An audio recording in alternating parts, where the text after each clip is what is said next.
Saudara selamat pagi, saya ingin meneruskan renungan pagi saya dari Kisah Para Rasul pasal 1. Dalam Kisah Rasul pasal 1 ayat 3, dikatakan di sana, pasca kebangkitan Tuhan Yesus dari kematian, maka dia menampakkan diri kepada murid-muridnya selama 40 hari.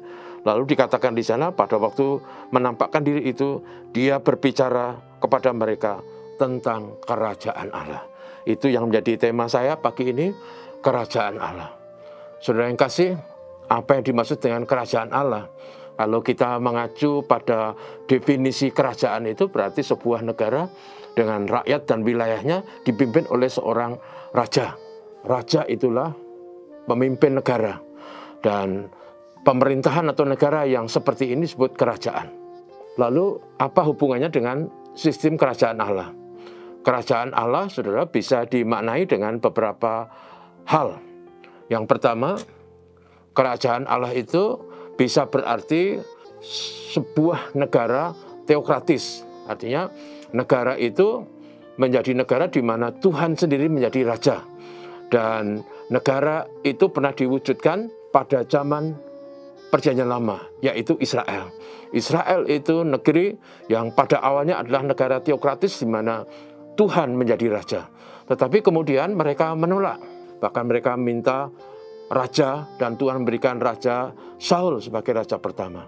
Dan kemudian perjalanan waktu, Israel jatuh bangun karena ketidaksetiaan, karena pelanggaran-pelanggaran, karena perilaku-perilaku tercela baik oleh umat maupun oleh para pemimpinnya. Sampai akhirnya Israel hancur lebur. Pada waktu Tuhan Yesus datang, orang-orang Israel, para pemimpin agama Israel jugalah yang menolak konsep kerajaan Allah itu. Mereka tidak mau mendengar apa yang diajarkan Tuhan Yesus. Bahkan mereka menyalibkan Tuhan Yesus di atas kayu salib sampai mati. Itu kerajaan Allah dalam pengertian lama, di mana sebuah negara menjadi negara teokratis, Tuhan sebagai raja. Dan kedua, saudaraku, adalah dalam konteks spiritual. Kerajaan Allah itu bisa berarti suatu komunitas atau suatu masyarakat atau suatu kelompok orang dari berbagai suku dan bangsa dari berbagai arah dan tempat, tapi punya komitmen, punya iman, punya kepercayaan, penyerahan diri kepada Tuhan Yesus, yaitu orang-orang yang telah percaya kepada Injil, orang yang telah bertobat, orang-orang yang telah memberikan dedikasinya, memberikan kasih setianya kepada Kristus.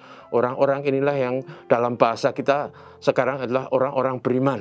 Orang-orang beriman yang hidup mengasihi Tuhan, percaya kepada Tuhan, mentaati Tuhan, dan hidup sesuai dengan kehendak Tuhan. Itulah apa yang disebut sebagai kerajaan Allah secara spiritual. Jadi saudaraku, orang-orang yang percaya kepada Kristus, yang hidup seturut dengan firman Tuhan, yang hidup sesuai dengan kehendak Allah, adalah orang-orang yang bisa disebut sebagai umat Allah. Umat yang dipimpin, umat yang diberkati, umat yang dilindungi oleh Tuhan sendiri. Maka konsep secara umum, orang-orang inilah yang disebut masyarakat orang percaya. Disebut dalam bahasa kita gereja, disebut juga sebagai kerajaan Allah, di mana kehendak Allah dilakukan, ditaati di bumi seperti di surga. Jadi saudaraku, kerajaan Allah itu di mana Allah ditinggikan, Allah ditaati, Allah dikasihi, Allah dinomorsatukan di atas segala-galanya.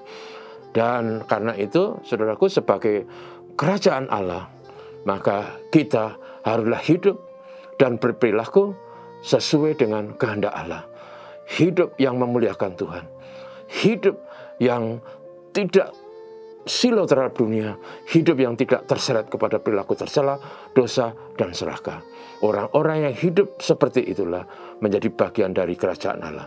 Kerajaan Allah adalah di mana umat hidup sesuai dengan kehendak dan perintah Allah. Semoga kita juga menjadi umat yang demikian, karena kita adalah bagian dari gereja Tuhan. Kalau dalam pengakuan iman Rasul yang ke-9, aku percaya kepada gereja yang kudus dan persekutuan orang-orang kudus. Itulah sisi lain dari apa yang namanya kerajaan Allah. Mari kita hidupi hidup Kristen kita, karena itulah kehendak Allah. Haleluya.